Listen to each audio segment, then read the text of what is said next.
Quand la Bible dit marcher par l'esprit, c'est-à-dire prier. Jésus pouvait dire aussi à ses disciples, il dit veillez et priez afin que vous ne tombez pas en tentation. Il dit l'esprit est disposé, la chair est faible. La chair vous fait faire ce qu'elle veut si vous ne priez pas. L'opposé des désirs, des passions de la chair, c'est la prière. Mais la prière sans cesse. C'est pourquoi il a dit veillez et priez. Quand on dit veiller et prier, ce n'est pas forcément passer des nuits sans dormir. Veiller et prier, ça veut dire prier tout le temps. Ça veut dire veiller sur la prière. Ça veut dire veiller à prier. Ça veut dire soyez tout le temps en prière. Paul le dit littéralement en disant priez sans cesse. Comment est-ce qu'on n'est pas passionné des choses? C'est en étant passionné de Christ. Passionné par quoi? Par le moyen de la prière. Tu es toujours en prière.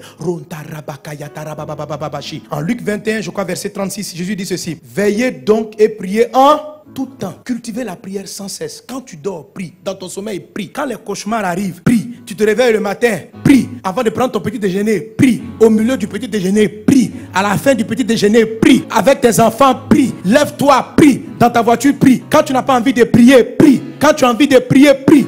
Prie, prie. Alléluia, prie. En tout temps. On dit veillez, priez en tout temps. Saison de pluie, tu pries. Saison sèche, tu pries. Il prie seulement, prie. La prière crée une atmosphère. Quand vous êtes sur un territoire, vous priez. Il n'y a plus de malédiction qui tient. La malédiction est suspendue. Parce que la prière est une zone que Dieu sécurise. Votre vie doit être une vie de prière. Jésus a dit, ma maison sera appelée une maison de prière. Et qui est la maison de Dieu? C'est ton corps. Qui est la maison de Dieu? C'est l'église. Ça doit être une atmosphère de prière. Vous savez, mes amis, les disciples ont vu Jésus marcher sur la mer. Ils n'ont pas demandé à Jésus, apprends-nous à marcher. Ils ont vu Jésus ressusciter les morts. Ils n'ont jamais dit à Jésus, apprends-nous la résurrection. Ils ont vu Jésus guérir des malades. Ils n'ont jamais dit à Jésus, apprends-nous à guérir les malades. La seule fois, ils ont demandé à Jésus de leur donner un coup. Apprends-nous à prier. Nous, on ne sait pas prier. Apprends-nous à prier. Parce qu'ils avaient compris une chose. Que le secret de la vie surnaturelle de Jésus, ce n'était pas de faire des prodiges. C'était la prière. C'est dans la prière que le ciel se révélait sur la terre. Qu'on sortait de tout ce qui peut être malédiction. Prie en tout temps. Il y a des fois la chair n'a pas envie de prier. Quand elle n'a pas envie de prier, c'est là même qu'il faut prier. Elle veut dormir, puis tu pries. Même dans le sommeil,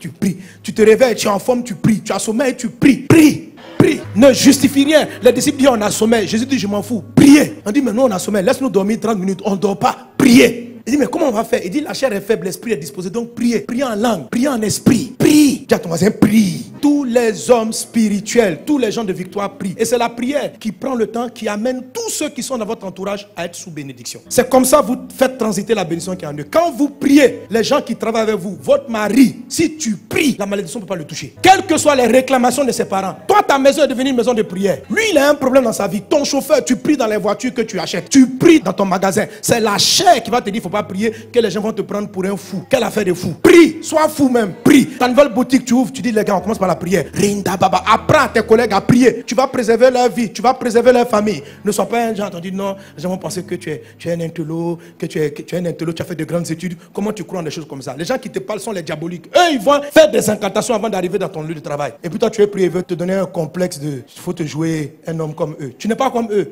Toi, tu appartiens à Dieu. Eux, ils appartiennent au diable. Ils vont faire les incantations, ils arrivent au travail. Quand tu les vois comme ça, ils sont calmes. Tu crois qu'ils méditent. Ils appellent le diable dans la boîte. Appelle le Seigneur. Tout ce qui t'appartient. Et même si tu es un employé, ce n'est pas ton entreprise. Le Saint-Esprit est supérieur à tous les démons. Tu arrives.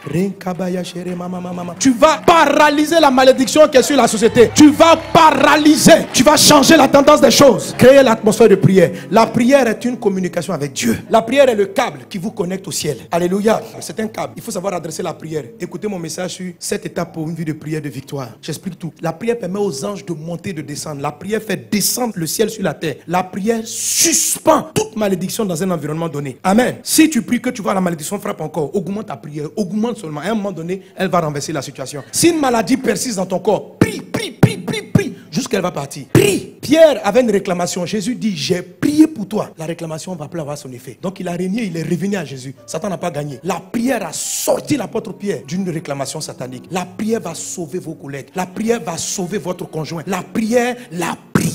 C'est pourquoi le pire ennemi de la chair dans ta vie, c'est ta vie de prière. La chair n'aime pas la prière. Quand tu vas prier, elle va te combattre. Mais il faut prier. Il faut remplacer toutes tes passions par des heures de prière. Amen. Alléluia. Que Dieu vous bénisse abondamment. Que sa grâce soit avec toi.